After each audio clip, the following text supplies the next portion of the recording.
People will think you're insane when you tell them you schedule every minute of your day, but you'll be getting so much done, you won't even care. This is a book by Cal Newport called Deep Work. In it, he recommends all kinds of things that make you more productive, but one really interesting thing was his advice to schedule every minute of your day. In fact, this is something that Rob Dyrdek does as well, and he's pretty much the king of getting stuff done.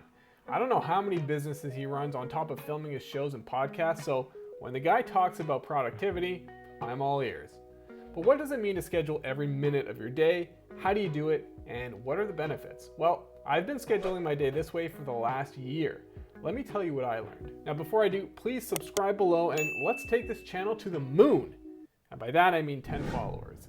All right, so when I say schedule every minute of your day, I don't mean you have to calculate how long it takes you to drink a coffee and then put that in your calendar and then figure out how long it takes you to go to the bathroom and put that in your calendar.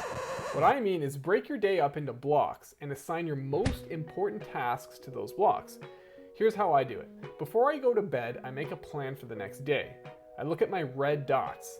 Those are just my top 3 most important things to do, and I plan out exactly what steps I need to take the next day to make progress on those few things.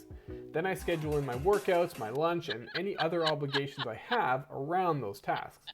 Now, I do this all in Google Calendar, and a typical day looks just like this. Great, so what happens if I take longer on one of those tasks, or things don't really go as planned? It's not an issue. The point isn't to follow this to a T. The whole point, and this is really important, is to become accountable for your time. It's to become aware of where you're spending your time. Because most of us end up checking our emails like 20 times a day, which adds up and isn't very productive. So when you schedule every minute of your day, you know where your time is going and you're more likely to stay on task. So what if things don't really go as planned? Well, one way to deal with tasks that you're not really sure how long they'll run is to leave a few task blocks in your schedule. These are 30 to 60 minute blocks that are unassigned but can be used for things like catching up if you're behind or for doing the small daily tasks that don't really fit into your schedule anywhere else. Personally, I don't schedule anything less than 15 minutes or longer than about 2 hours.